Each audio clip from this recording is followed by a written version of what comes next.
वायुपुत्राय वज्रंगबली पंचवक्त्राय महाकाय ओम नमो आंजनेयाय।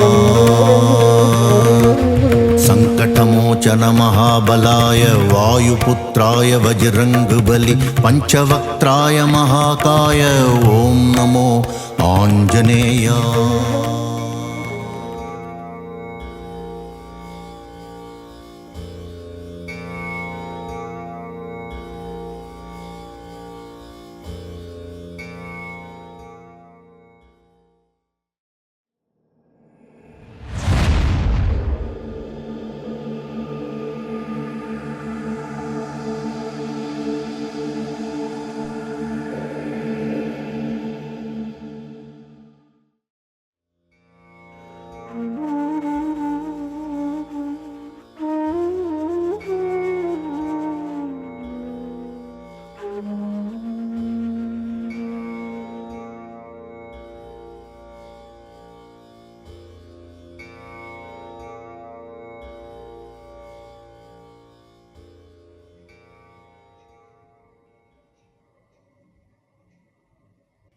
Gently close your eyes.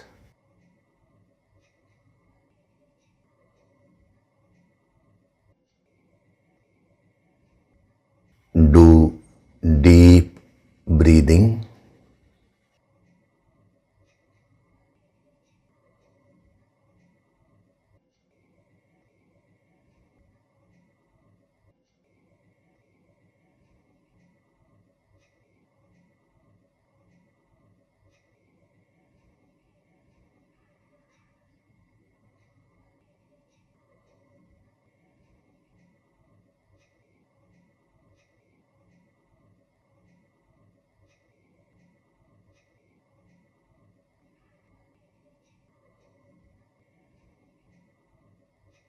We'll chant Om once together. Synchronize the chanting of Om with your exhalation. Breathe in.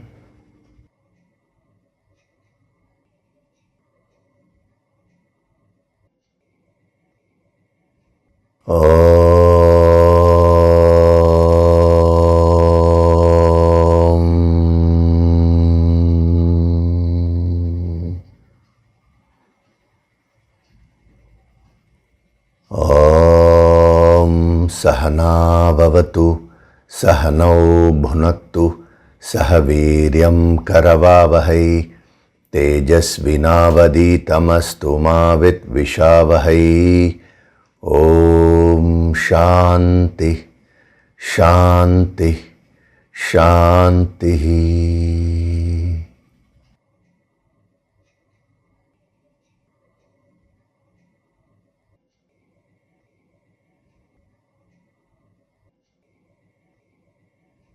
Gently open your eyes.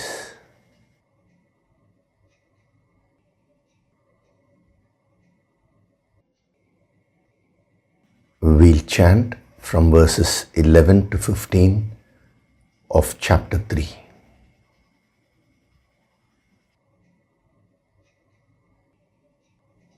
Devan bhavayatanena देवान् भावयतानेन ते देवा भावयन्तु वः ते देवा भावयन्तु वः परस्परं भावयन्तः परस्परं भावयन्तः श्रेयः परमवाप्स्यथ श्रेयः परमवाप्स्यथ इष्टान् भोगान् हि वो देवाः इष्टान् भोगान् हि वो देवाः दास्यन्ते यज्ञभाविताः दास्यन्ते यज्ञभाविताः तैर्दत्तानप्रदायैभ्यः तैर्दत्तानप्रदायैभ्यः यो भुङ्क्तेस्तेन एव सः यो भुङ्क्तेस्तेन एव सः यज्ञशिष्टाशिनः सन्तः यज्ञशिष्टाशिनः सन्तः मुच्यन्ते सर्वकिल्बिषैः मुच्यन्ते सर्वकिल्बिषैः भुञ्जते ते त्वघं पापाः भुञ्जते ते त्वघं पापाः ये पचन्त्यात्मकारणात् ये पचन्त्यात्मकारणात् अन्नाद्भवन्ति भूतानि अन्नाद्भवन्ति भूतानि पर्जन्यादन्नसम्भवः पर्जन्यादन्नसम्भवः यज्ञाद्भवति पर्जन्यः यज्ञाद्भवति पर्जन्यः यज्ञः कर्मसमुद्भवः यज्ञः कर्मसमुद्भवः कर्म ब्रह्मोद्भवं विद्धि कर्म ब्रह्मोद्भवं विद्धि ब्रह्माक्षरसमुद्भवम् ब्रह्माक्षरसमुद्भवम् तस्मात् सर्वगतं ब्रह्म तस्मात् सर्वगतं ब्रह्म नित्यं यज्ञे प्रतिष्ठितम् नित्यं यज्ञे प्रतिष्ठितम्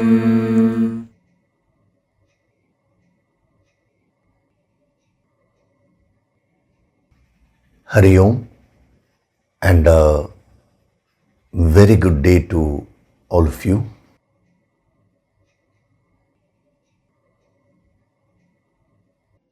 So in the last session we saw some more deeper messages from this verse,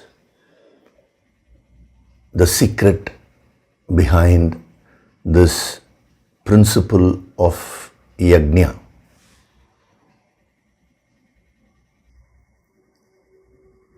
What is very interesting is that every principle which is given by our masters, if you expand that principle, you will get the entire infinite wisdom.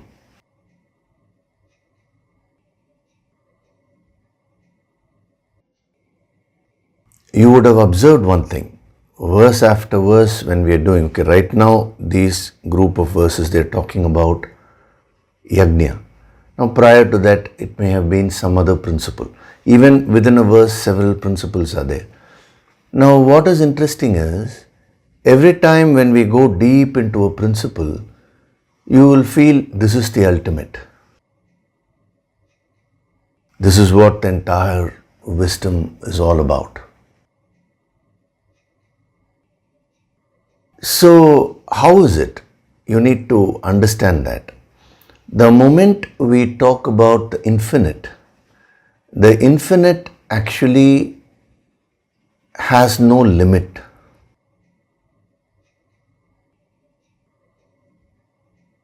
You can actually take anything and reach up to the state of the infinite. If you just take a flower and you go deeper and deeper, in terms of meditation I'm talking of, what you will reach is the infinite. You will reach that infinite silence. This is what Bhagavan Buddha, he preached. He gave various types of meditations, meditation on a flower, meditation on this, meditation on qualities like compassion. So how is it that he was able to give so many sadhanas. Actually, there are no different sadhanas. The principle behind all these sadhanas are one and the same. So, this wisdom is infinite in nature, and it is like a circle. The most interesting feature of a circle is that it has no beginning, no end.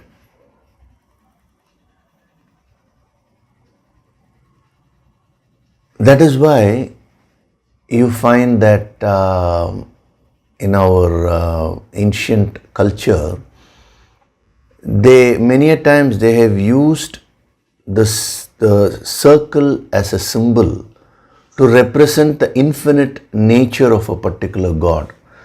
For example, you would have seen pictures, where a kind of a halo is drawn around a god's picture, that is around the god's head, and that is always generally in the shape of a circle. Now, why have they depicted it like that? Because circle represents the infinite. Infinite means there is no beginning, no end. You can begin anywhere and you can complete the circle. If you take a straight line, there is a beginning, there is an end. You can't begin in the middle. Then you will not be able to complete the full straight line. Whereas that is not the case of the circle. You start anywhere and then you complete it. It will become a circle. So a circle is a symbol of infinite. It is a symbol of completeness. If you have the approach of a circle, you can complete your experiences. You can reach the state of completeness from wherever you are. If you have the approach of a straight line, which is just mechanical rules. What do we mean by having an approach of a circle and approach of a straight line? If you approach this ancient wisdom as set rules, just a set of do's and don'ts. Do these things, don't do these things. If you approach it like that, you will miss the infinite beauty behind it. And you will not grow spiritually. You will only become more rigid with this wisdom. I know many people who are great pundits, scholars. Scholars in the Sanskritam language,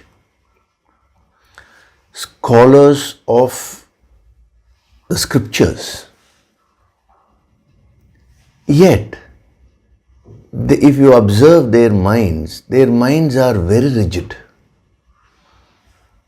because they are caught up with a set of do's and don'ts, and they believe that everybody in the world has to follow their set of do's and don'ts. If not, then they believe you cannot develop spiritually. That is not the spirit of our Sanatana Dharma. The word Sanatana itself means eternal, which cannot be destroyed by time. So eternal means infinite. So a linear approach, a straight line approach towards this wisdom, towards sadhana, will not actually help you to reach great heights in spirituality. This doesn't mean you become a let loose, you don't follow any rules. It's not that. You follow the rules. Without rules, without niyamas, your life will become very indulgent. So according to your level, according to your nature, your context, you have to follow certain niyamas, certain rules. But those rules are being followed in order to discipline the mind. But they are not per se going to take you to the infinite. If you get stuck with the rules, if your vision becomes very narrow, then you become a restricted personality. Spirituality is about expansion of one's consciousness. So if you take the great avatars and the great masters, doesn't matter which religion the master is from.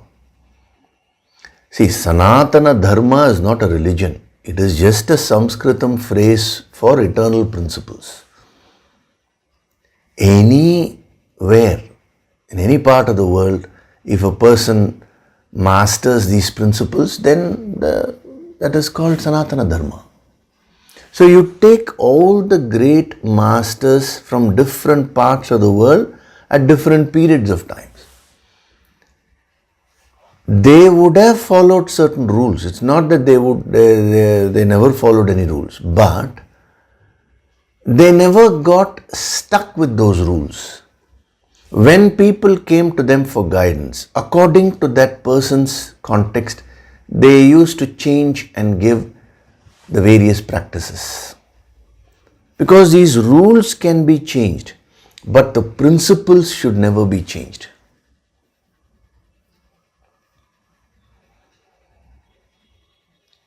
So a sampradaya means that which is followed through lineage. That is the meaning of sampradaya. A sampradaya, a lineage, is formed based on the set of rules which the master followed, and then the disciples were following it. So different sampradayas are there. Even if you take Sanatana Dharma in India, so many sampradayas were formed, and within each sampradaya so many divisions were formed. People who worshipped Lord Vishnu, Sri Vaishnavism. Sri Vaishnavism is a very powerful sampradaya. Similarly, Shaivism. Then you have those who followed Lord Ganesha, Ganapatyam. Then you have Lord Murugas, Kaumaram. Then Shakti Sampradaya. Now these are very broad divisions which I am giving you.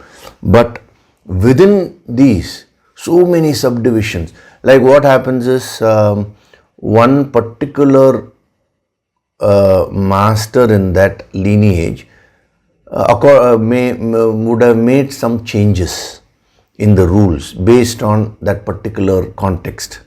Then that has branched off as another lineage. Like this, we are talking of hundreds of systems are there. This is just within India. Now if you go to the whole world, now so many practices. But what is the principle behind all that? That is what as sadhaks you need to absorb. There is nothing wrong in following a particular system, but you should not get caught up in that system. Then you will not be open-minded. You will become closed. And whenever you become closed, it is the opposite of infinite. A beginning and an end. Closing means end, no? A beginning and an end is the characteristic of something which is finite. That which has no beginning, that which has no end, that is only the infinite. So the more Yoga Sankirtan sadhana you do, the more you are attending these sessions, what will happen to you is that you will become very, very broad-minded in your outlook. Again, I'm putting a word of caution here. Broad-mindedness doesn't mean leading a life like a let loose where no rules. Some people go to that extreme.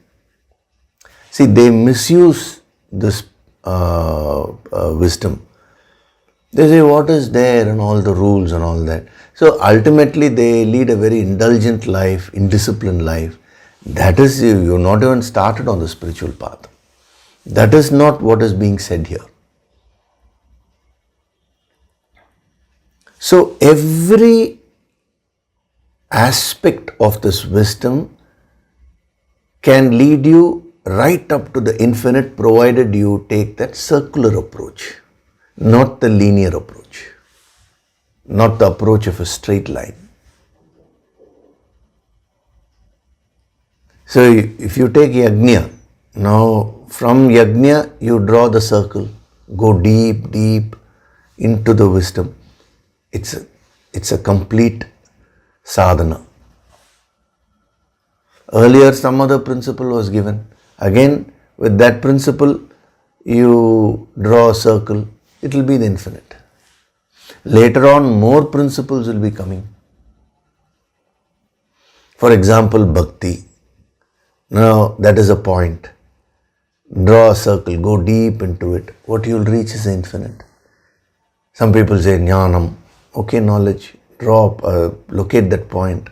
Draw a circle, go deep. Use the yogic approach and go deep into it. You will be able to complete it. It becomes infinite. So a master sees this entire wisdom from a total perspective. That is why they compare that state to an ocean. They compare a master to an ocean, because an ocean is where all the rivers come and merge. Ocean accepts all the rivers.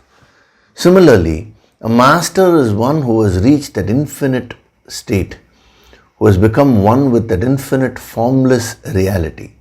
Thereafter, whatever river, any path which is being shown, he will be able to accept it and guide accordingly. That is what is interesting.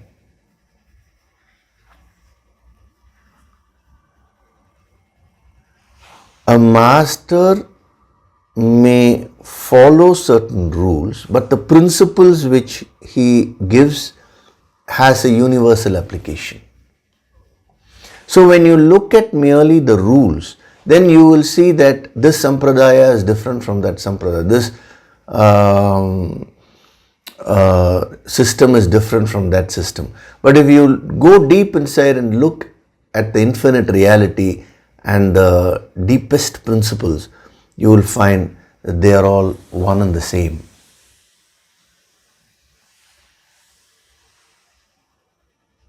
It is very, very interesting. So when we take this principle of Yagna, it is complete by itself.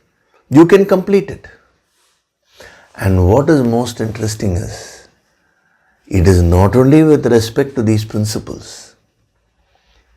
If you take any aspect in life, provided you have that depth, provided you're a yogi, you're at such a level where you can penetrate, then you will be able to reach the infinite through any aspect of life. If you see, what is life? Life starts with birth. I'm saying from a layman's point of view, starts with birth, it ends with death.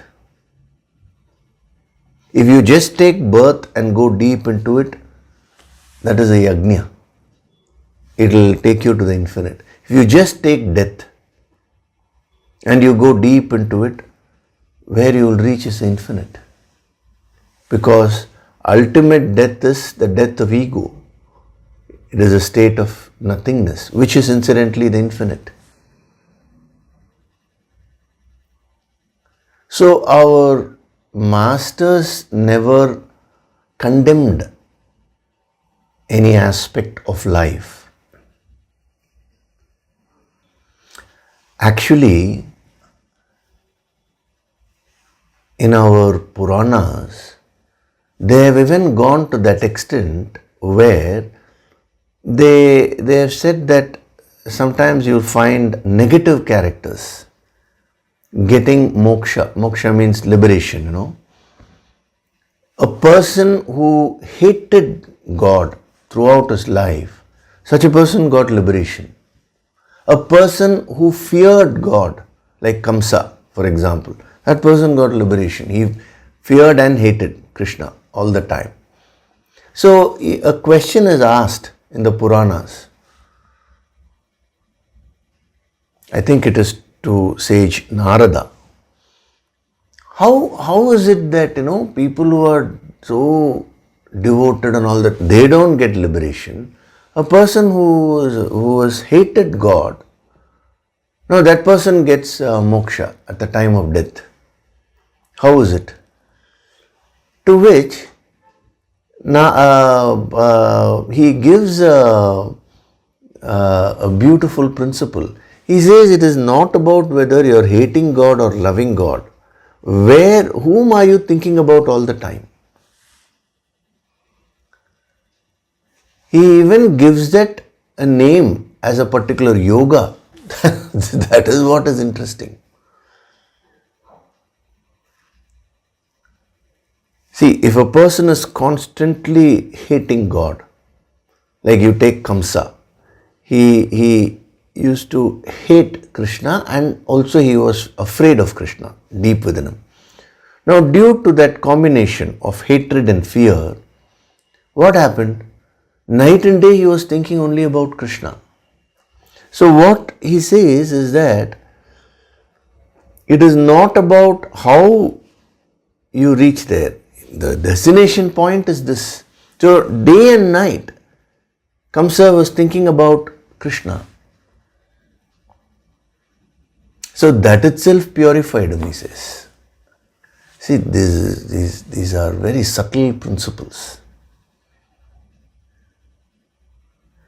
Actually, the Puranic, the incident is there, where the Sanat Kumaras, they were great rishis, enlightened beings.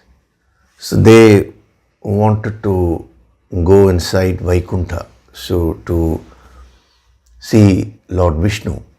The Dwarapalakas, the gatekeepers, they stopped. They were called Jaya Vijaya, their names, They stopped them and said, no, this is not the time you can visit Vishnu and Lakshmi. This is the time where we keep the doors closed and nobody is allowed, like a privacy kind of a thing. So to which the Sanat Kumara said, see, those rules are not applicable to us. So you should not stop us. They tried to explain to them. But the doorkeepers were a little arrogant because they had that ego that we are the doorkeepers of Lord Vishnu. The moment the ego creeps in, even at that level it can creep in, then they will do some wrong karma and they will have to work out that karma and come out of it, do sadhana and come out of it. So then the Sanat Kumaras got angry. They cursed the doorkeepers. They said, may you lose all this position. See, you're drunk with this arrogance. You're disrespecting us who are great tapasvis, yogis, rishis. So cursing doesn't mean they have a personal grudge. It's not that. It is nothing but a dramatized explanation of the effects of whatever negative karma with the other person has done. That's all. So they said you will be born with all the negativities in the earth.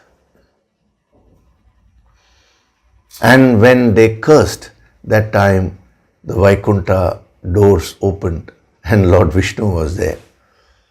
So immediately Jaya and Vijaya, they went and they cried, to Vishnu. What is this? We followed your instructions only. We didn't allow them. Now we have been cursed. So to which Vishnu said, no, you didn't follow my instructions fully. You added your version of it. That was, I only said, don't open the doors now. Yes. But did I say, now be arrogant? Why did you do it with that ego and arrogance? That is not my instructions. So whatever the consequences which you have to face is not because you stop them from entering. That is not the point of the rishis. It is about the ego and arrogance, how it manifested. So that requires treatment, because it is said in the scriptures that God never punishes. When we go on a wrong path, He only corrects. Correction is the word used. Beautiful thought, So then Vishnu said, see, these are great tapasvis, they are great yogis. Once they have said something, I have to honor them. I cannot say all this is nullified. So I'll give you a choice. You choose 7 births. 7 births, you will be my devotee. Constantly you will be saying Hari, Hari, and you will always be, your mind will be attuned to me. In 7, that will take 7 births, So all the karmas will get purified, you will come back. The other option is 3 births. In 3 births itself you can come, but you will not be my devotee. You will be hating me. You will be against me. All the time you will be angry with me. Me means God, and you will hate me so much. You will try to do harm to me. You not only will you do harm to me, you will do harm to others who worship me. But within 3 births you can come. Now you choose. Immediately Jaya and Vijaya said, we'll choose the second one. It doesn't matter even if we hate you for 3 births. Because why should we be separated from you for 7 births? That's too long. We are so blessed that you have given us this option. So we choose a second one. Within 3 births, we want to come back.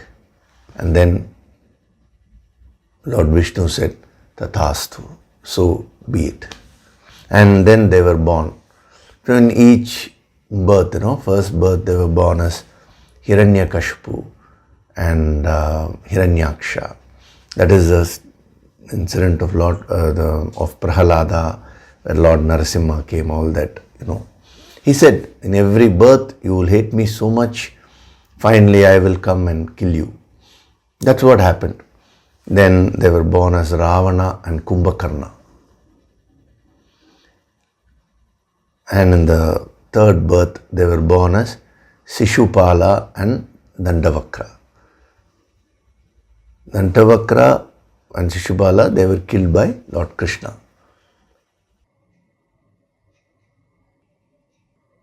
Ravana, Kumbhakarna, of course, killed by Rama. So Vishnu came and killed. This is the beautiful Puranic incidents which have been given. Were impregnated with tremendous messages for our sadhana. See, when the choice was given between 7 and 3, 7 you will be my devotee, 3 you will be against me. Anybody, a normal person will choose 7. Oh, for 7 births I will be your devotee. But here they chose the opposite. And when you read the Purana, how much they hated Lord Vishnu and all that is given.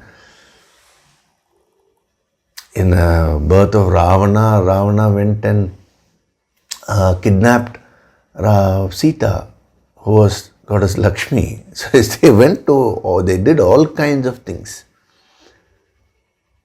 Now, what is the principle behind this? The principle is the goal is to come back. It is that single pointedness. So when they were hating Lord Vishnu, all that time they were thinking about Lord Vishnu alone.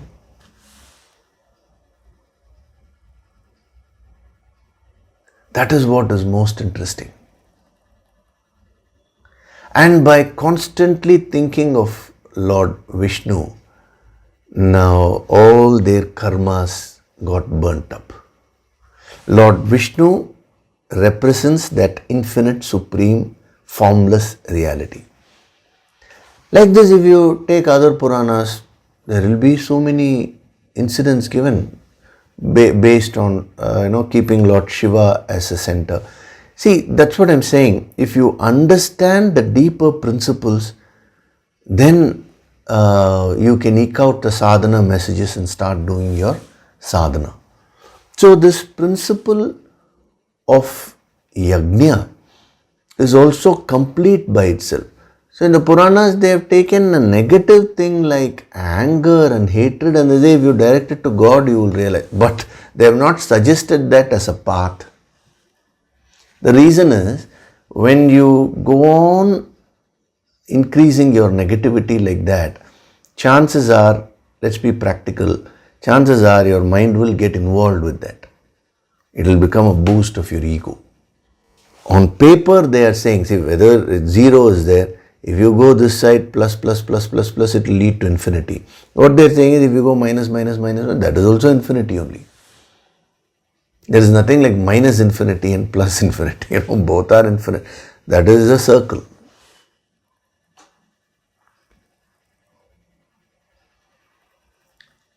But this path is riddled with stress and strain which one cannot follow consciously. Just to highlight that principle of single pointedness, they have given those incidents. But otherwise, what is the path which as a sadhak you need to follow? It is the principle of Yagna in this context. When the next principle comes, I will say follow that. Now don't get confused. The circle is there. We choose a point and then we complete it. You should remember that. If you have this in mind, then you will benefit tremendously from these sessions. You will grow as a person. You will stop being judgmental about others. You will follow whatever is being given with utmost dedication, but you will never become a fanatic. You will never get caught up with these rules. The principle of Yagna can be understood in a totally restricted way also. Only the fire ritual. But that is not the spirit of our Sanatana Dharma. If you go to the Upanishads, they have used the same principle of Yagna to divinize all the activities. And when we go to the next chapter, in chapter 4, he will be giving 14 different types of yagnas. None of those yagnas are actual fire rituals. They are all application of the principle of Yagna in various aspects of life. When we come there, we'll see. See, whatever is being built here will be used as we proceed further. So learn all these, but don't get caught up with the rules. Follow the rules. Don't misuse this and say rules are not important. That is not what is being said. Rules are very important to discipline your mind. But side by side, having a broad-minded view is extremely important. Otherwise, you will get stuck there. So, the Yagna fire ritual we saw last time, that is the actual ritual. There is a Havan Kund. First, before the Havan Kund comes the Yajamana. Yajamana is a person who desires to do the Yagna. He has a particular goal in mind. So different types of Yagnas are there. I am not getting into all that technically. Certain yajnas are specifically related to certain worldly goals. So if we get into all that, now we'll miss the main point of sadhana. That's why I'm giving you the most important aspects, that is most important principles of yajna and their application in your sadhana. That is what our concern is in the yogic approach. So the Yajamana is there, one who desires to do yajna. Who is the Yajamana? You are only the Yajamana. See, if you want to do a yajna, then only this is applicable. No? Yajna means sadhana. So you should have that desire to progress. You should have the desire to purify yourself. The goal starts from the student. It is the student who seeks the guru. The guru does not seek the student. The guru chooses the student. See, there itself is a total confusion. Many people say, sir, how to choose a guru? How to choose my guru? Can you please tell me how to? You cannot choose a guru. Guru is not a commodity. 5 brands are there, let me choose this guru. It's not like that. You can only seek a guru from the bottom of your heart. Seeking a guru means invoking the Guru Shakti, seeking guidance in a humble way. When you become a good student and from the deepest core, when you are yearning for guidance, then the guru chooses the student. So remember this, a student seeks the guru and the guru chooses the student. It's not the other way about. Because some people say, I have chosen this person as my guru. You may, this is all ego only talking. You may think you have chosen this, that. Has that person now accepted? That is the question. So your duty is to seek. See, the significance of Yajamana is how is a person qualified to be Yajamana?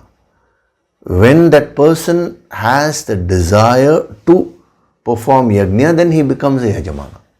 So the moment you get the desire to liberate yourself, to get to the infinite, that desire is called mumukshatva. You become a mumukshu.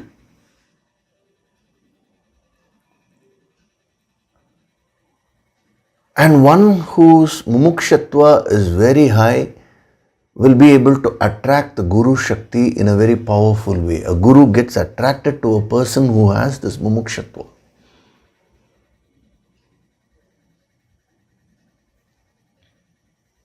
You may be very closely associated with a master, physically. But if you don't have mumukshatva, you will not get the real wisdom. Another person may not be associated physically so closely with the master, but if he or she has mumukshatva, that person will receive all the energy. This is a fact. So, the first sadhana of yajna, if you want to practice this principle of yajna, is become a yajamana. Yajamana is an aspect of sadhak, of a sadhak. Yajamana means one who wants to sacrifice, one who has the desire, one who has the intention. That is what he means by bhava. Number one. So unless and until you seek, no guidance will be given. This is the law of life. As you seek, so shall you be given. It's a law of demand and supply only. Number two, once you have the desire, the mumukshatva, now you seek guidance. You invoke the Guru Shakti. you take the guidance from the master. That is the symbolic representation of approaching a priest. Some people, when they explain about Yagna, they see what has happened is, unfortunately, today what has become popular is the modernized version. That is, some authors from other countries, they have explained about our Indian tradition and all that. And the funniest part is Indians also are reading all that and they think that is only right. So when they explain, they don't understand the spirit of it. In many of the famous books, how they have explained the Yagna is, the Yajamana hires a priest to do Yagna. What do you mean hiring a priest? This is not a job. Then the very spirit of Yagna goes away. The right thing is a Yajamana seeks guidance, approaches a priest and requests, please can you help me? Then that becomes a sadhana. From a sadhana point of view, that is what you need to do. As a sadhak, invoke the Guru Shakti and seek guidance. Then I told you last time, the Havan Kund is built. So the Havan Kund is your physical body, is your personality. I am relating it to your sadhana.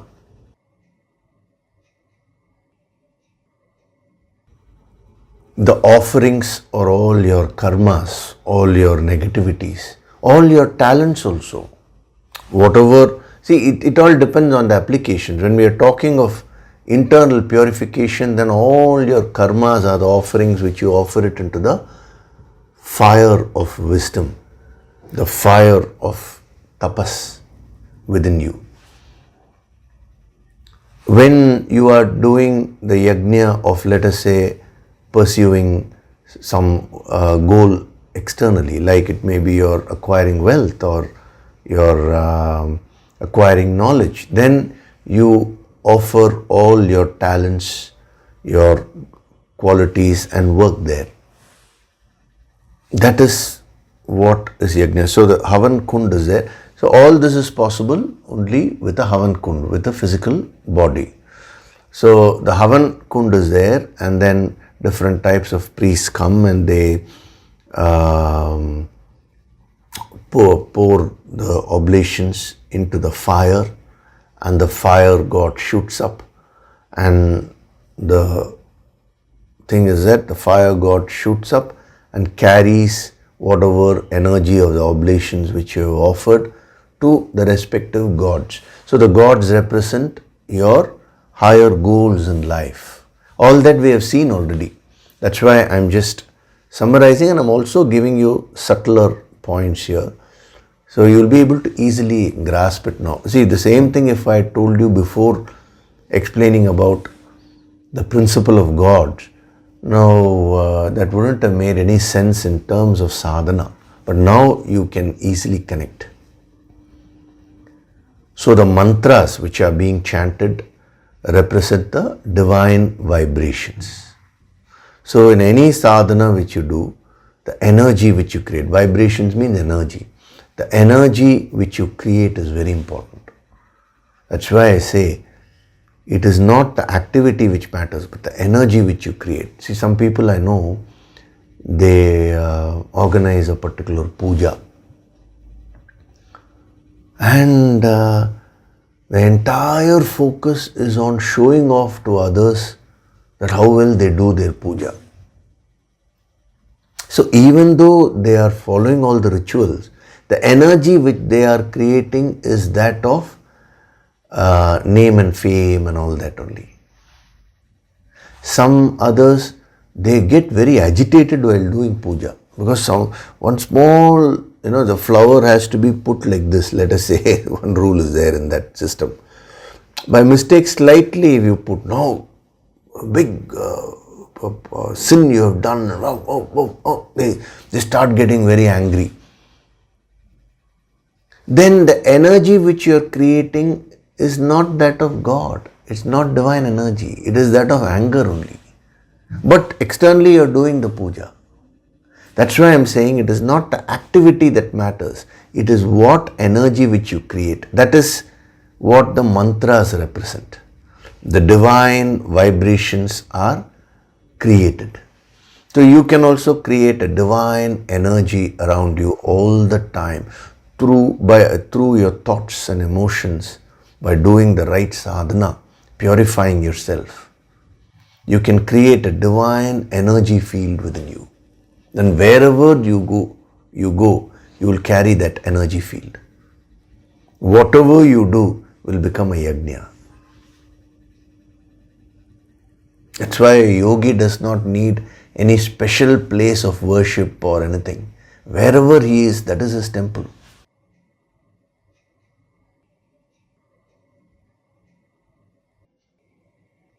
And then the fire represents the bhavana.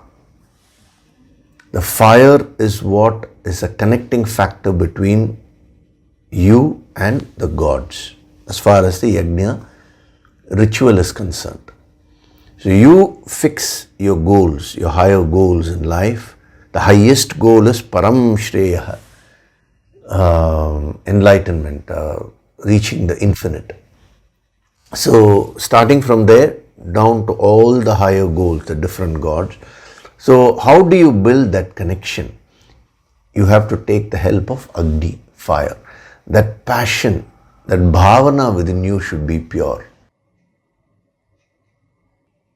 Our yogis use the phrase Shuddha Bhavana, means pure bhavana. According to your bhavana, you are given things in life.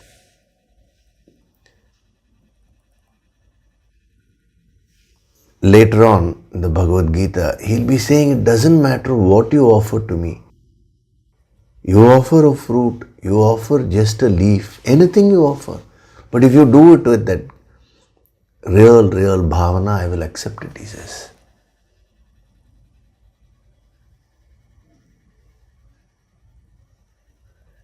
There is a very interesting incident in Lord Jesus Christ's life. See,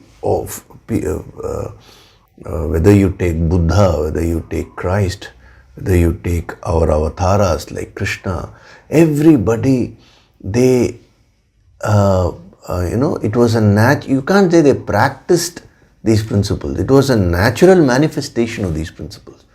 So when Christ gave the Sermon on the Mount, the famous principles he gave, nothing but the principles of Sanatana Dharma only, the eternal principles.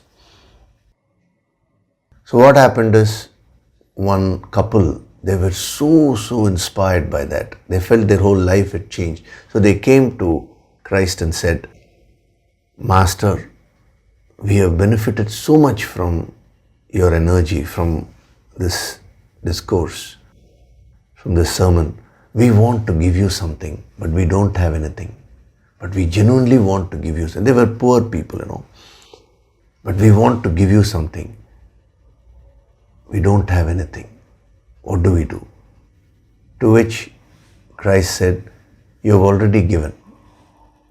Means that genuine bhavana which you have, we want to give, you have already given. That is what I look at, he said. Very interesting. That's what Lord Krishna is saying in the Bhagavad Gita. Whether you give a fruit, whether you give a leaf, all these things do not matter. It is the bhavana which matters. So what is this bhavana? What are the different variations are there? Here, bhavayata, bhavayantu. The root word is bhavam, bhavakam. We can take, because all those have the same meaning only. So we will see the different dimensions of what this bhavaka is. Those dimensions which are applicable with respect to the principle of Yagna. Okay. So the first dimension of bhavaka. Bhavaka means promoting anyone's welfare. Thinking of another person's welfare is the meaning of bhavaka, the first dimension. Anyone's welfare means that includes yourself also.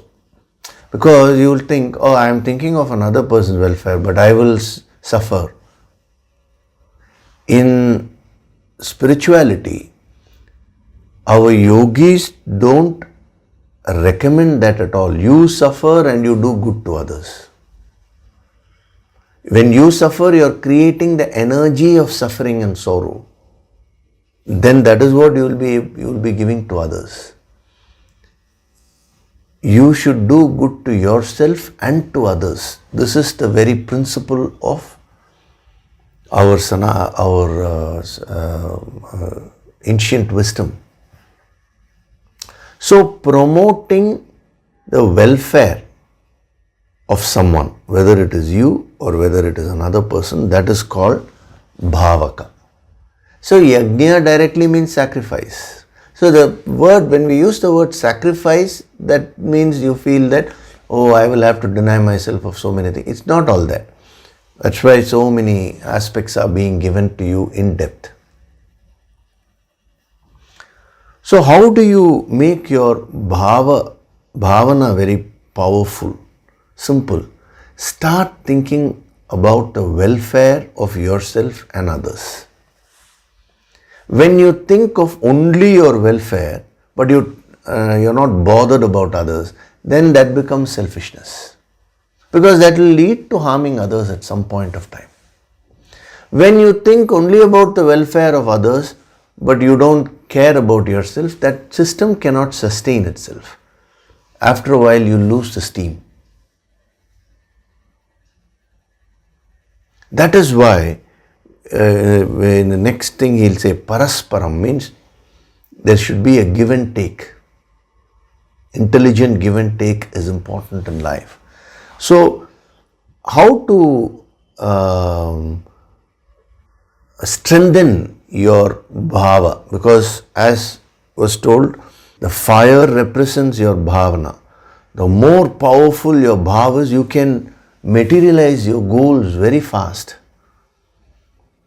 And the goals can vary right from relative goals right up to the highest goal of God realization. So how do you strengthen the bhavana? How do you make it very powerful? Because one of the meaning is nourishing. So that translation has been put, may you nourish the gods by this. So nourishing means thinking about another person's welfare, doing things, promoting another person's welfare. Thinking means I only think, I will not do any good to others. That again, there is a misuse of this wisdom, So thinking, feeling, doing things where you also progress and you also help others progress. This is our ancient wisdom. Now, what do we mean by promoting another person's welfare? Another person which includes you. Let's take you, for example. What type of food are you eating? Are you eating good, nutritious food? Then you're thinking about your welfare. If you're just giving in to your whims and fancies and you're eating all kinds of junk food, the very word itself is junk food. Junk means what? That has to be in the bin. That you take and you eat. Then you are not really promoting your welfare. So promoting welfare means doing those things which give you long-term benefits, which is good for you in the long term, good for you and good for others. This is the first step you need to take in order to make your bhavana very powerful and strong. Otherwise, I'll give all the other dimensions. You will take up all that and everything you will use it for your selfishness. Then that is the life of an asura or an asuri. Demon, the demonic life, that is no use. That is why right at the beginning, the first dimension which we should see is this only. So wherever you are right now, whatever be your position, whatever be your circumstances, now change your thoughts and emotions to this. What will do good to me and what will do good to others around me? Start thinking on those lines. The rest of the sadhana, the principles and all will automatically follow. Say if you take Kaya Tattva, the Ancient Secrets of Health, that empowerment program which is available online. Now all those principles are nothing but those principles which are good for you in terms of promoting your health. That's all. You will be able to follow all that if you do Yagna. This one principle contains that whole thing. Similarly, now we are going to have the empowerment on attracting abundance. That is with respect to the wealth aspect. See, we have very funny concepts. We think if you don't have any wealth, you're spiritual. There's nothing like that. All strange concepts which people have. So, in every way, I should become better and better, more positive on a daily basis. In every way, I should contribute towards others' welfare on a daily basis. If you start building this attitude within you, then you're strengthening your bhavakam. You're purifying yourself. So you are in your family. What is good for me? What is good for my family? That is called bhuta hitam. That which is good for someone. What will make me happy? What will make others happy?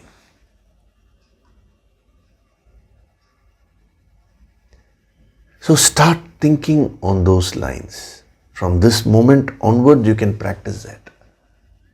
Every day when I get up in the morning and do sadhana, what am I doing? I am promoting my welfare. And I am also building the base by which I can do my duties and help others. That is why that is a yajna. Whenever you think in terms of promoting anyone's welfare, which means doing good, that is a yajna. The bhavana converts that activity into a yajna. So right now, these principles are being explained to you. There are different bhavanas which the speaker can have, no? Supposing he thinks, let me somehow explain all this and attract or as many people as possible, Now, then that bhavana becomes very foolish. Masters, who wants to attract? We are more interested in solitude and meditating on the infinite. But I'm only saying, externally the action can be, Bhagavad Gita discourse is being given, yogic approach. What is the bhavana? But if the same thing is done with the bhavana of doing good to everyone who listens to this, let everyone prosper. Let everyone prosper from the worldly sense and from the spiritual sense. If that is the bhavana, then this activity becomes a yajna. So this principle can be incorporated in your life, in any aspect of your life. So number one, promoting one's welfare. The second dimension of bhavaka is, bhavaka means conception, conceiving something. See, when you want to We are talking of, I'll give you those dimensions with respect to materializing your goals. The first one, promoting one's welfare, is a general principle, because if you don't have that, then the rest can be misused. You may use it for selfish purposes. That is why I covered that first. Because use these principles to do good to yourself and do good to others. Remember that. So, bhavaka means conception. So, if you want to achieve something in life, I'm giving you the principle. This principle can be used to achieve your worldly goals and your spiritual goal. So, the first thing is you have to conceive what it is that you want. Tum chahte kya ho? This is what one Siddha used to ask. Whenever someone used to go to him, he used to ask, Tum chahte kya ho? What is it that you want? If that is not clear, then how is goal materialization possible? So the first thing you have to ask yourself is, what is it that I want? Conceive that first. Supposing you have a disease. You say, sir, I am having this pain. What is it that you want? Sir, my back is paining. What is it that you want? Are you wanting pain?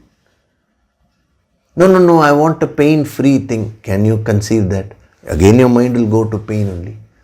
No, I want my back to be strong. I want my back to be flexible. Now you have started conceiving the specific aspect of health which you want. Similarly, finance. Oh, I have a lot of debt, sir. What is it that you want? Sir, I am not able to meet my ends. Whatever amount I am taking, my loans are very high. What is it that you want? That is one question which these yogis keep on asking. Sir, I want money. Be specific. What is it that you want? I want surplus amount. I want X amount every month. I want to lead a debt-free life. Again the mind will go to debt only. No, I want to have so much savings.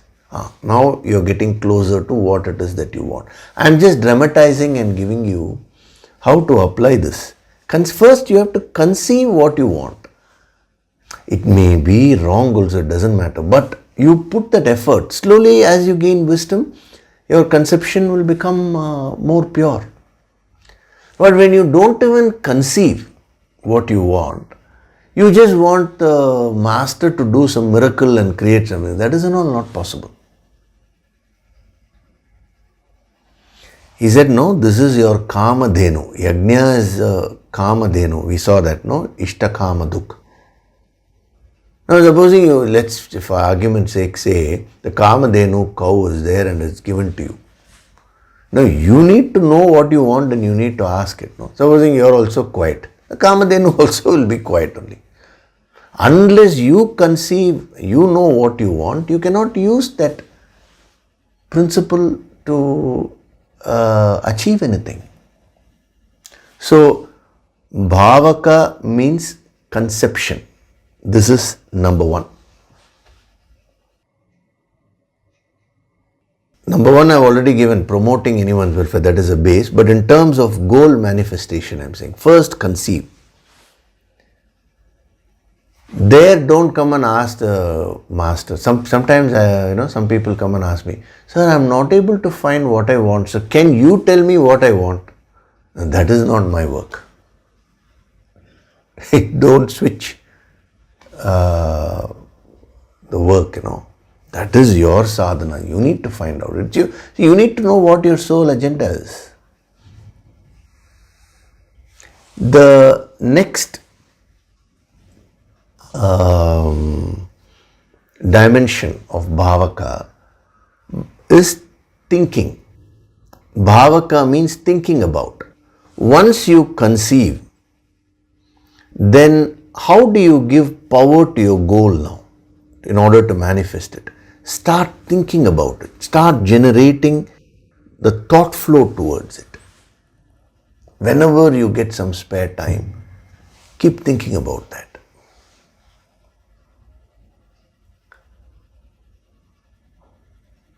In your spare time, what is it that you do?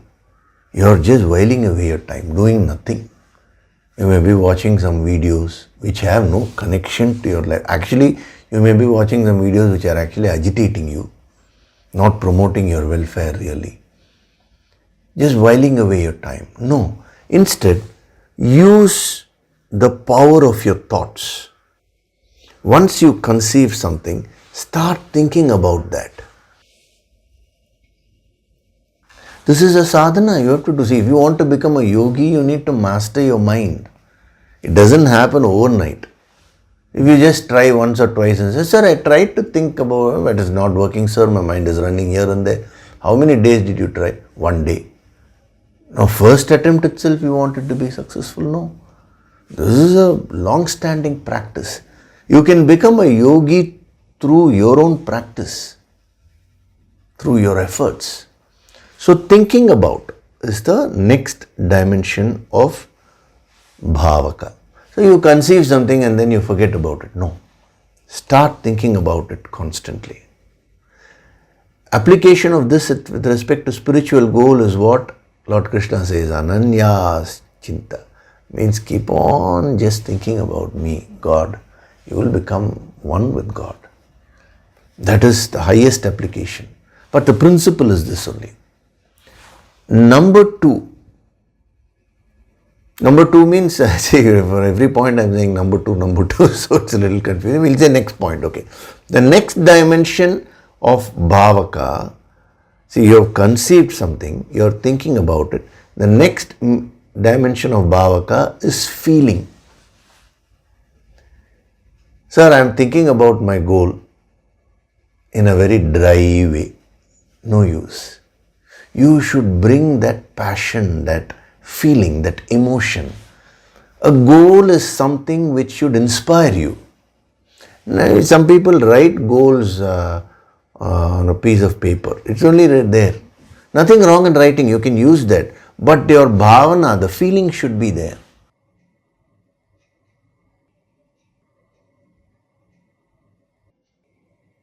See, just imagine. When the freedom struggle for India was going on, talking of before 1947, supposing, let us say, we happen to be at that time, and we ask a freedom fighter, let's say we ask Subhash Chandra Bose, what is your goal? He will say, freedom for my country. And the way he says that itself will inspire you, because so much of emotion was there. Every freedom fighter had that. Sometimes what happens is some people, when you ask them what is your goal, they'll start thinking. The moment you think means you don't have a goal. What is your name? You have a name, immediately you'll say no. So a goal is something which should inspire you. If you attach feeling to that, then that will wake you up every day in the morning. Your goal will wake you up.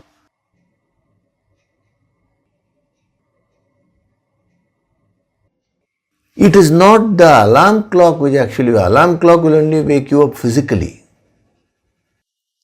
But your entire being will wake up when you are inspired by a higher goal. The higher your goal, the greater will be your inspiration. See, a person is doing a particular action. Let us say a person is in sales, selling a product.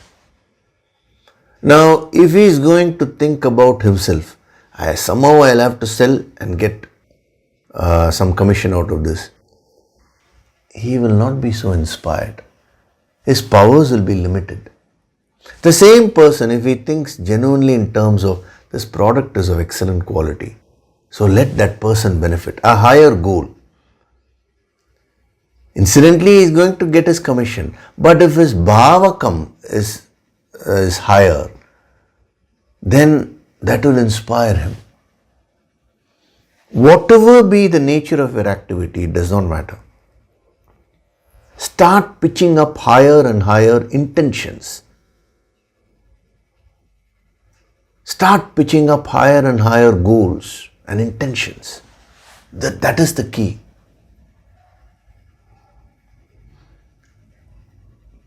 So number 1, conceiving. Number 2, thinking about.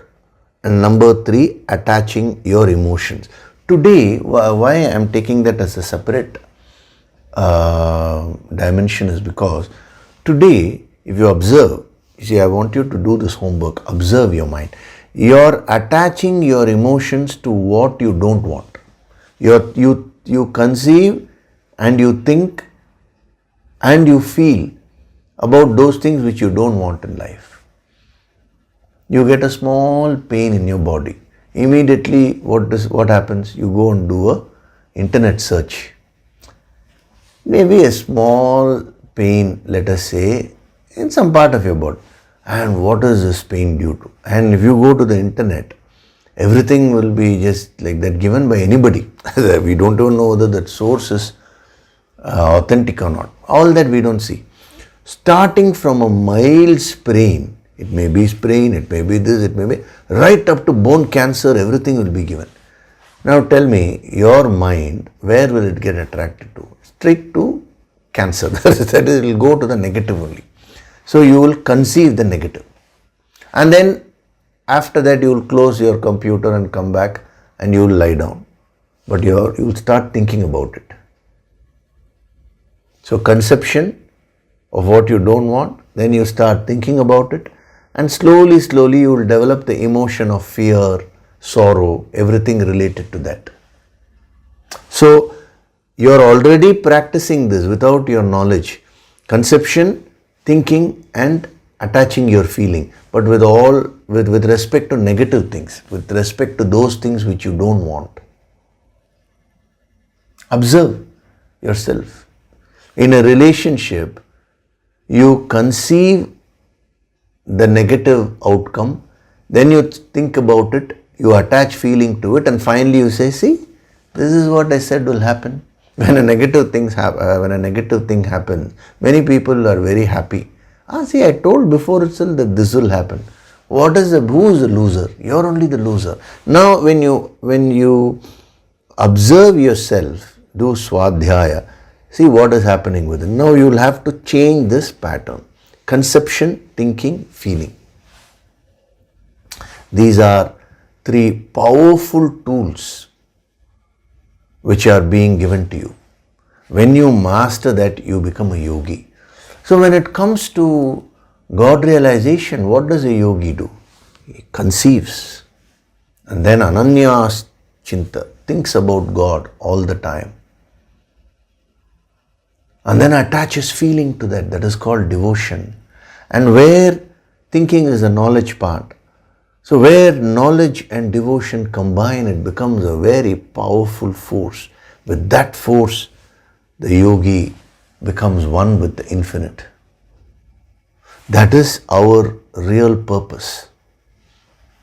You can apply this principle anywhere you want. As I cautioned you earlier, kindly don't use this for negative things. Already enough negativity has been created. Why do you need to add up to the burden of negative karmas further and further? Because that will ultimately attract more suffering into your life.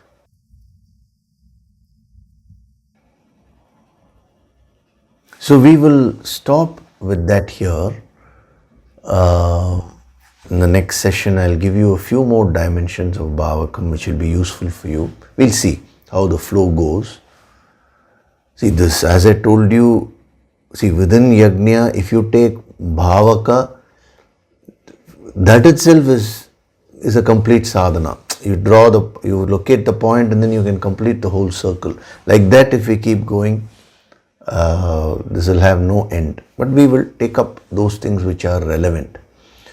So as this week's homework, you take this up, observe yourself and see where you are attaching your emotions to. What are you thinking about all the time? What are you conceiving? Before you start an action, Are you conceiving the positive outcome or are you conceiving the negative outcome? I want you to observe this.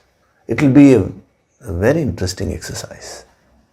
And invariably you will find most of the time you will be following this without, till now you were doing it without awareness, now you will become aware of it, but all in the negative direction. So in life, this is what I want, this is what I don't want. This is how you need to think, This is what I want, this is what I don't want. Now where are my thoughts running? Towards what I don't want or towards what I want? In every aspect, take your health, take finance, take relationships, take your career. If some problem is really bothering you, apply it there and see. What is happening within me? Invariably you will find that conception, thinking and feeling, you will be applying it in the negative direction. And that will come out as reality for you. And you will say, see, I don't know, I am a very good person. Why God is punishing me? God neither punishes nor, see, it's according to one's karmas. Karmas means what? We are not talking of mere morality or ethics here. Thought is one karma, emotion is another karma. So you may be generally a good person. Some people ask, no, why is it that good people suffer and bad people prosper? First of all, that itself should be questioned, as if all good people suffer and all bad people prosper. It's not like that. But even if you find a bad person means one whose intention is to do harm, prospering, it is because he has mastered this conception, thinking and feeling, but he is applying it in the negative direction. The consequences of those karmas in the long run he will have to face. But right now he will prosper. This is what has been highlighted in the Mahabharata. Pandavas were good people, but they were suffering. Kauravas were bad people, but they were prospering. So it's not enough if you are merely good. You have to master this. Krishna was a combination of goodness, purity, and at the same time he had the clarity and the positive aggressiveness, to handle challenges. That is why Krishna did good to himself and to others. So this is a common question which people ask. Why good people are suffering? Because see, you are not suffering because of your goodness. You're suffering because you are employing your resources towards what you don't want. See, one thing is being good or bad. I am covering this point because that question has been asked. One sadhak has sent that question. The exact words which the sadhak is used is very interesting. When we look around, there are absolutely selfish, ruthless and inconsiderate people around for whom things like material prosperity and professional growth, etc. happen easily. Whereas sincere seekers and considerate people face blocks all around, really struggle, be it professional life or material success. So this question often surfaces in the minds of people. The normal explanation given is past life karma, which is very difficult to accept for rational mind. We are interested in listening to the answer on this. Yogishri, Namaste. See, general answer is past life. See, past life karma, if you give that like that, no, nothing can be verified, anybody. That is also true. That is only one small aspect. See, first of all, this law of karma has to be fully understood. Law of karma doesn't mean just merely good karmas, bad karmas. Any karma has its consequence. If you put your finger in the fire, your finger will burn. This is law of karma. You may be a good person. Sir, I am a very nice person, but I don't know why my finger is burning. because you put the finger in the fire. So one thing is to be good. The other thing is to be smart. Shrewd. Smartness or shrewdness. Now, when you say some very selfish, ruthless people, they are getting prosperity and all that, that is because of their smartness, not because of their badness. Please understand this. And when you say some good people, it's better to use some good, some bad, because not all good people suffer, not all bad people. So some good people are suffering. That is not because of their goodness. It is because of their lack of smartness. Example, Pandavas. They were all such good people, but they were not smart. Duryodhana was a negative person, but he was very smart. But Krishna had the combination of being good and being smart. So when you are smart, that is also a karma. So that person will get the result of that. When you are not smart, that is also a karma.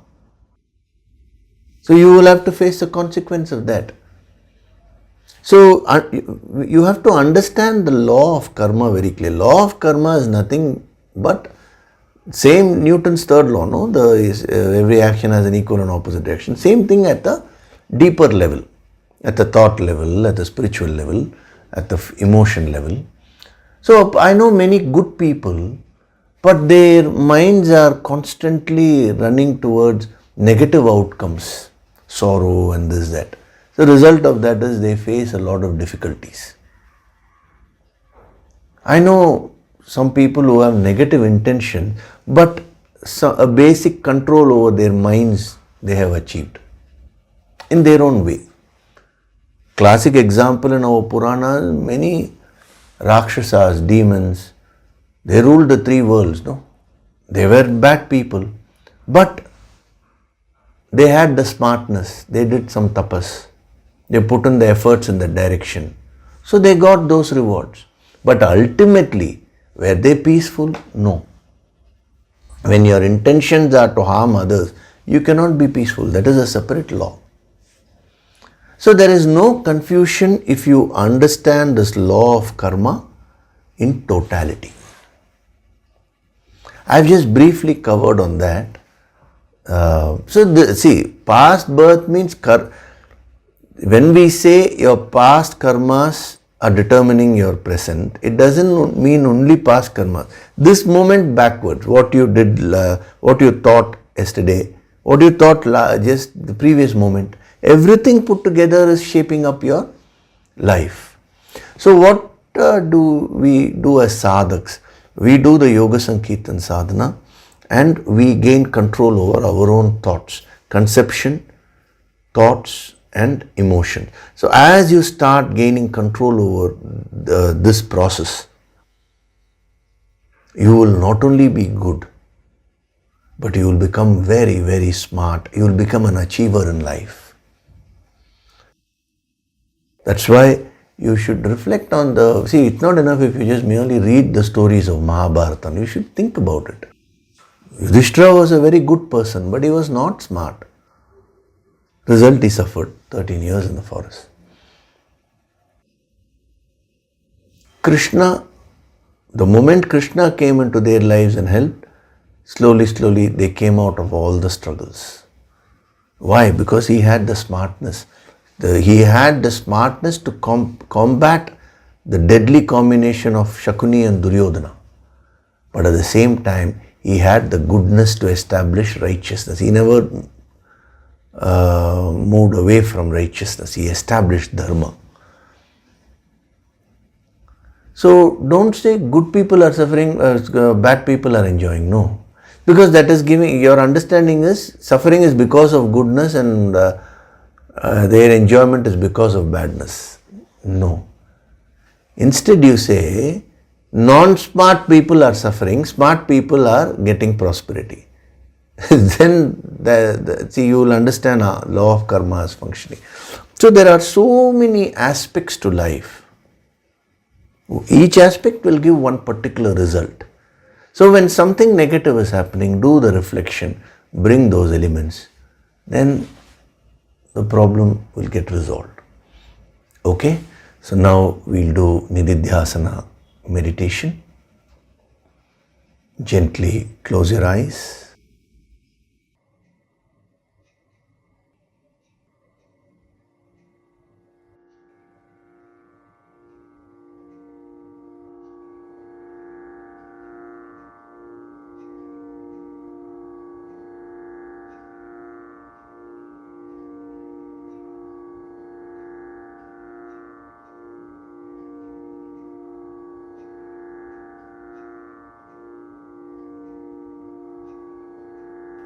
Do deep breathing.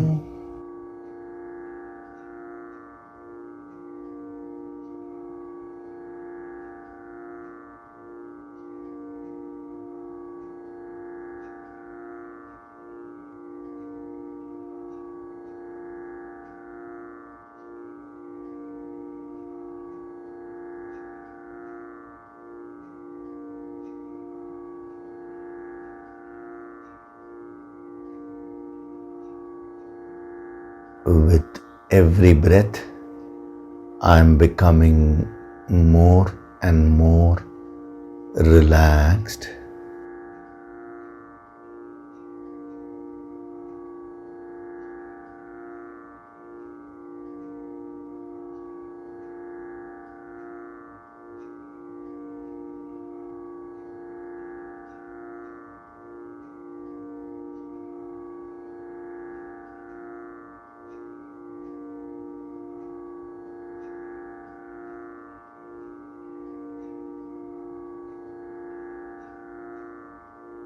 Feel the divine vibrations.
With every breath, I am going deeper and deeper into myself.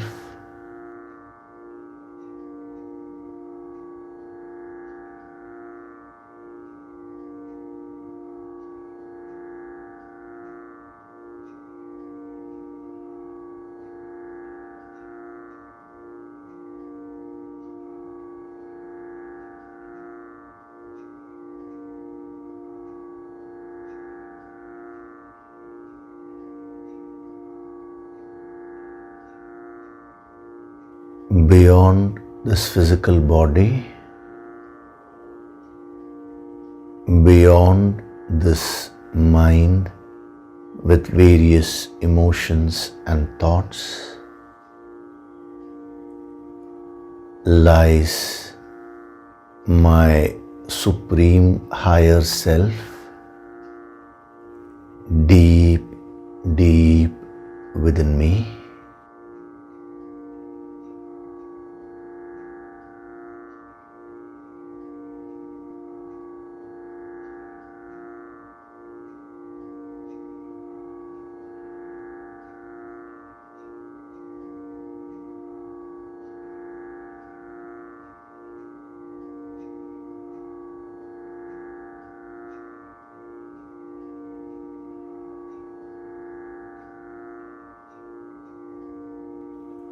my higher self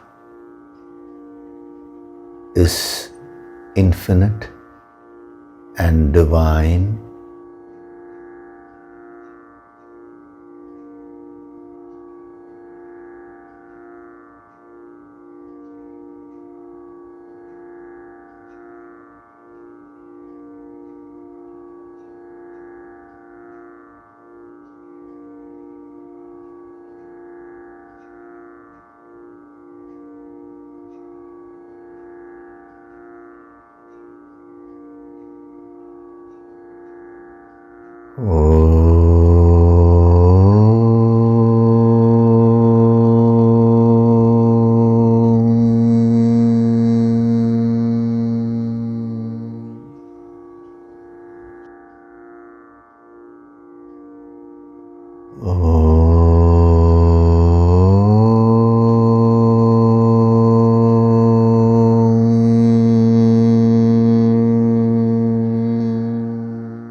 From this moment onwards,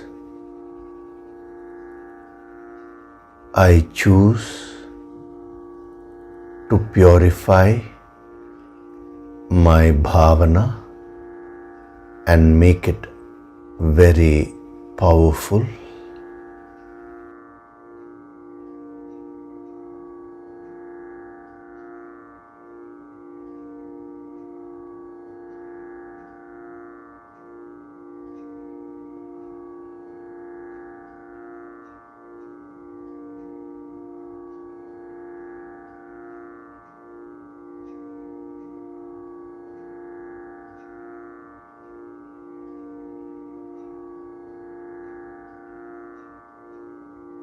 I choose to master the principle of bhava.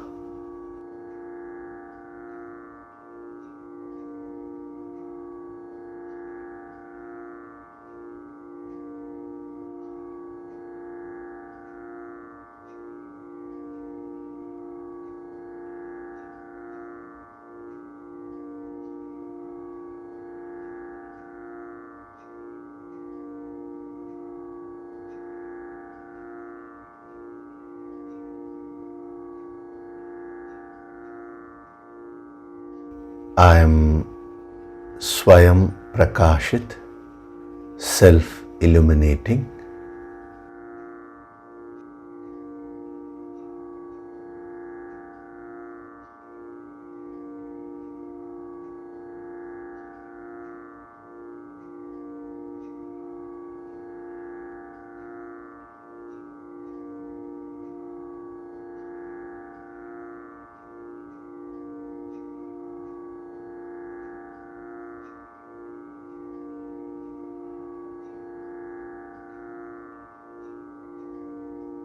Offer your gratitude to God Supreme.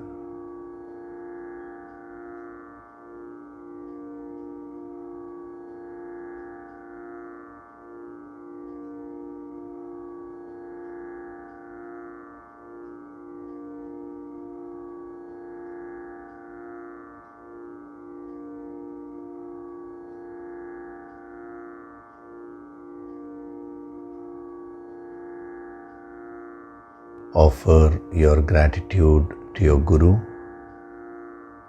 and all the holy masters.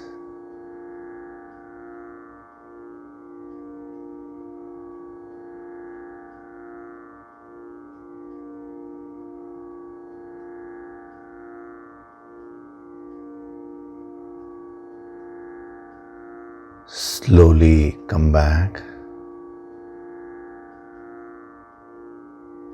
Wriggle your fingers, your toes, rub your palms together to create a warmth.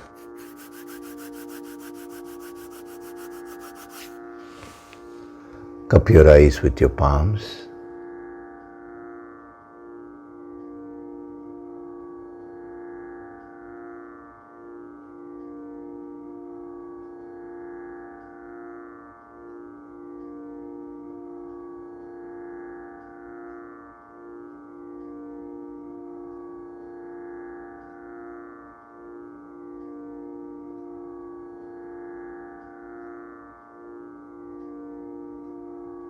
Gently rub your eyes, cheeks, forehead, top of the head, back of the head and neck. Slowly open your eyes.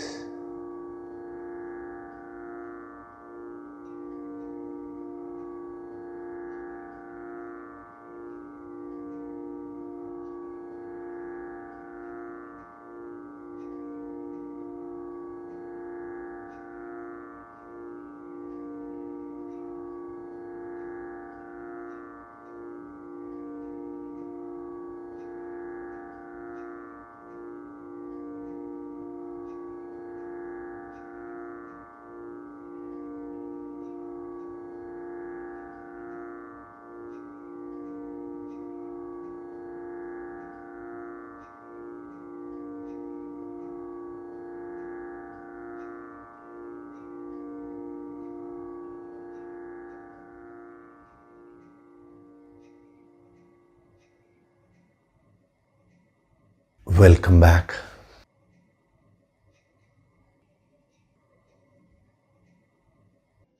So today we had a very deep and powerful session. These principles will be very useful for you in your life. Actually, they will make you a yogi if you master these principles. Wherever you are, invoke the Guru Shakti and start doing your sadhana. That is the key. And according to your bhavana, you will be rewarded. That much I can assure you. When I'm saying I can assure you, it's not my assurance. These are divine laws. So this is the assurance given by the great masters, by the Supreme Reality. And this year, the next Yoga Sankirtan is also coming, Sri Hanumat Dhyana, on 10th November. So that is designed to make you very, very powerful. After that, the 22-day empowerment on attracting abundance is there. That's going to create a very powerful energy field within you, where you'll become like a magnet, See, the principles will be given, the empowerment will be given, material also will be given. Thereafter, it's up to you to practice. Practice alone, don't ask the master to do. Then what will you do? So for those who have a lot of questions related to the 22 days, I have already received some questions. So all that I will cover. We still have some time. I'll be covering. The most important thing is, one is when you register, do it with that commitment. The other thing is, do your daily sadhana. Every day, the special preparatory healing energy is being sent. The background lot of work is being going on. So you don't need to worry on that account. But you need to receive that. Only if you do your daily sadhana, you will be able to receive that. So many people may find a lot of good things happening after the registration process itself. Some people have already started reporting. Now don't get overexcited. Be happy about it, but don't get overexcited, because that is all not our real aim. Our real aim is Param Shreya, the ultimate truth. So even in this attracting abundance, infinite abundance is nothing but God realization.